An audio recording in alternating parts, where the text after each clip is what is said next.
কুকুর এবং খরগোশ। অনেক সময় আগের কথা, এক জঙ্গলে এক শিকারী কুকুর থাকত। কুকুরটি দিন দিন বুড়ো হচ্ছিল, তার শরীরে জোরও কমে আসছিল। তারপরও সে অন্যদের তুলনায় ছিল অনেক বেশি শক্তিশালী এবং ঈমানদারও ছিল। খরগোশটি তার বাচ্চাদের জন্য জঙ্গলে খাবার সংগ্রহ করতে গিয়েছিল, কিন্তু আজ অনেক দেরি হয়ে গেল। ওইদিকে কুকুরটি হাঁটতে হাঁটতে এক খরগোশের ঘরের সামনে চলে আসে। ওখানে গিয়ে কুকুরটি দেখে খরগোশের অনেকগুলা বাচ্চা এদিক সেদিক খেলাধুলা করছে। সে চিন্তা করলো, আমি যদি এখন এখান থেকে চলে যাই, অন্য কোনো শিকারী প্রাণী এসে খরগোশগুলার বাচ্চার ক্ষতি করবে। তাই সে সেখানেই বসে পড়ল। সেখানে সে একেবারে সন্ধ্যা পর্যন্ত বসে রইল। মা খরগোশটি দূর থেকে দেখতে পেল তার ঘরের সামনে একজন শিকারী কুকুর বসে আছে। সে ঘাবড়ে গিয়েছিল প্রথমে, পরে দেখতে পেল তার বাচ্চাদের কোনো ক্ষতি হয়নি। খরগোশটি মনে মনে অনেক খুশি হলো। কুকুরটি তার বাচ্চাদের কোনো ক্ষতি করেনি। খরগোশটি কুকুরটির পাশে গিয়ে তার খোঁজ খবর নিল, ভালো মন্দ জিজ্ঞেস করলো তাকে। এরপর তাদের দুজনের মাঝে ভালো বন্ধুত্ব গড়ে উঠল। অনেক সময় কেটে গেল এভাবে। একসাথে দুজন খাবারের সন্ধানে জঙ্গলে যেত। এভাবেই ধীরে ধীরে সময় যাচ্ছিল। তারা দুজন সকালবেলা ঘর থেকে বেরিয়ে পড়তো খাবারের জন্য। জঙ্গলে গিয়ে কুকুর শিকার করত, আর খরগোশ বাচ্চাদের জন্য খাবার সংগ্রহ করত। পুরো দিন তারা জঙ্গলে থাকতো, সন্ধ্যায় তারা ঘরে ফিরে আসতো। দূরে বসে এক চালাক শিয়াল সবসময় এগুলো খেয়াল করত। সে চিন্তা করলো কিভাবে বাচ্চাগুলাকে খাওয়া যায়। সেজন্য কুকুরের সাথে তার বন্ধুত্ব করতে হবে।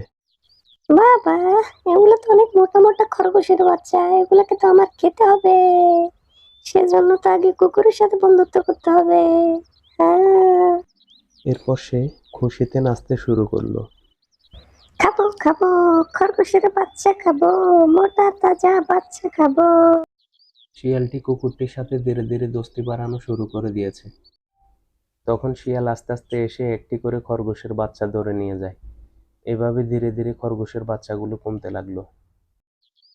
এই কথাটা যখন খরগোশ শিকারী কুকুরকে বলল, দোস্ত, দোস্ত, দেখো না, দেখো না, আমরা যখন শিকারের জন্য জঙ্গলে যাই তখন আমাদের বাচ্চা একটা একটা করে কমে যায়।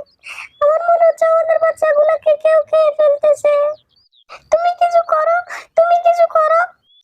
ঘটনাটি শুনে কুকুর খুবই কষ্ট পেল। আমি থাকতে কে এগুলা করছে? তার কি জীবনের মায়া নাই? আজকে আমি জঙ্গলে যাব না, পাহারা দিব। আজকে দেখব কে কে এই কাজটা করছে। তাকে আমি চরম শিক্ষা দিব। শিকারী কুকুর লুকিয়ে লুকিয়ে পাহারা দিচ্ছিল বাচ্চাগুলোকে। এমন সময় তার বন্ধু শিয়াল সেখানে এসে বাচ্চা নিয়ে যাচ্ছিল। শিকারী কুকুর দৌড়ে গিয়ে শিয়ালকে অ্যাটাক করল। তাদের দুজনের ভিতর অনেকক্ষণ ফাইট হলো। এরপর শিকারী কুকুর শিয়ালের গলায় কামড় বসিয়ে তাকে মেরে ফেলল। এরপর সবাই মিলে হাসি খুশি হয়ে আবার আনন্দের সাথে জঙ্গলে থাকতে লাগলো। তাদের আর কোনো সমস্যা ছিল না।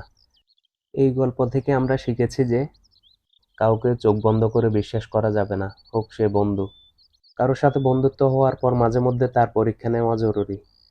মাঝে মধ্যে পরীক্ষা নিয়ে তাকে জানতে হবে সে সত্যিকারের বন্ধু কিনা। সে আমাদের পিছনে আমাদের ক্ষতি করার চিন্তা করছে না তো। ধ্যান রাখবেন। আর এরকম মজাদার গল্পের জন্য আমাদের চ্যানেলটি সাবস্ক্রাইব করে আমাদের সাথেই থাকুন।